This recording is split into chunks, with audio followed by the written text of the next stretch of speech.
My name is Emilie. I am Supervisor of Intensive Preventive Services here at Gateway, and I have 2 daughters.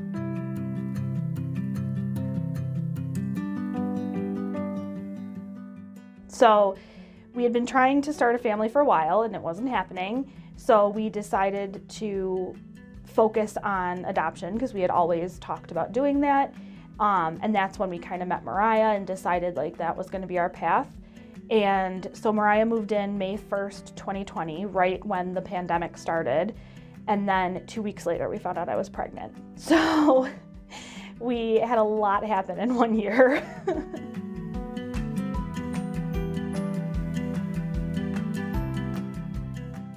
So I was working as a Wendy's Wonderful Kids recruiter here at Gateway prior to the position I'm in now. And my coworker at the time had a child on her caseload that she would always tell me stories about because she was so sassy. And we always used to joke that she was a kid like right up my alley because I love kids like that. So eventually that youth needed a mentor because she was kind of struggling in the foster care placement she was in. So my husband and I agreed to be mentors and kind of take her out and be supports and resources to her. Then we decided to get certified as foster parents so we could provide respite so she could have a break if needed. And then when the family she was with decided that they could not be a permanent resource for her, we decided to become her foster parents with the goal of adopting her.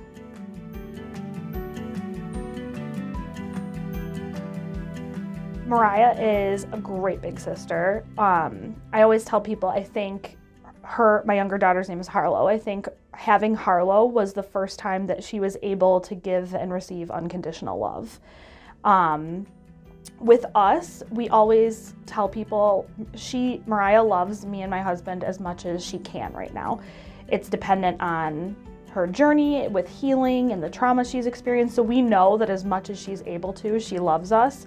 But with the baby, it's totally different where it's just unconditional no matter what. And it's been so good for her to have that.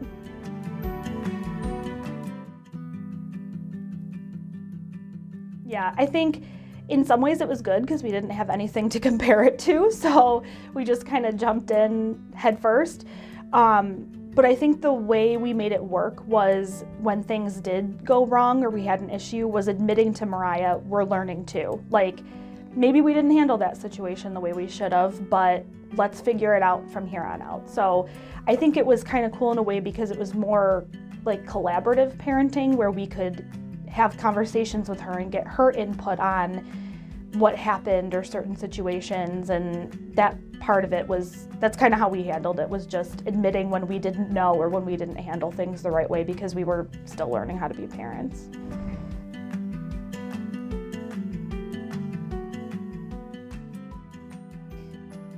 Part of it was easy because being raised in a family where I had so many adopted siblings, that was just kind of the norm, was everybody had another set of family that would come over or spend time with us and stuff. But I think part of it is that we don't feel like threatened by it at all. We don't see it as that's her other family. It's just Mariah has one big family that we are part of, but those people are part of as well. So it's not taking away anything from our relationship with her or our family. It's just adding to the people who love her.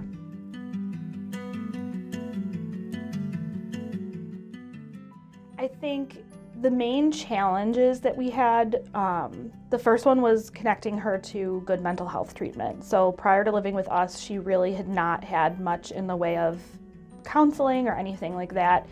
And so that was a big step, is trying to find someone who was a good fit for her and get her on board with going to counseling, because obviously as a teenager she wasn't thrilled about that. And then the other big challenge was just managing our expectations. I think we had not parented before, and so we went into it with the idea of it's going to be great, we're all going to love each other, everything is going to be hunky-dory, and that's not how it works. And so we both had to temper our expectations a lot and kind of just meet things where they were, take things as they were. So that was like the biggest challenge for us, was just being more realistic about what adoption was going to look like for our family. We always tell people though too, one of the biggest joys has been watching all of the firsts that Mariah's had. So I think a lot of times people think if they adopt an older child, well, I didn't see their first step, or I didn't see them go off to school for the first time. But there's so many firsts that she's had with us, like her first time camping, her first time going on vacation, her first time riding a carousel, like little things like that, where that has just been awesome to see her do those things and actually be a kid and not worry about the things that she used to worry about.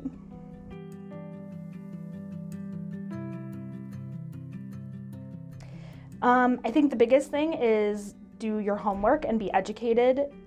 Fostering and adopting is not for everyone, and that's okay. There's other ways to help kids in the system without fostering and adopting.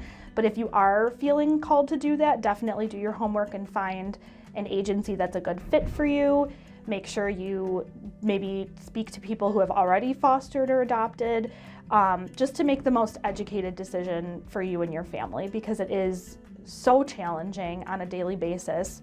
Also very rewarding and worth it, but definitely something to make sure you have all the possible information before you get involved.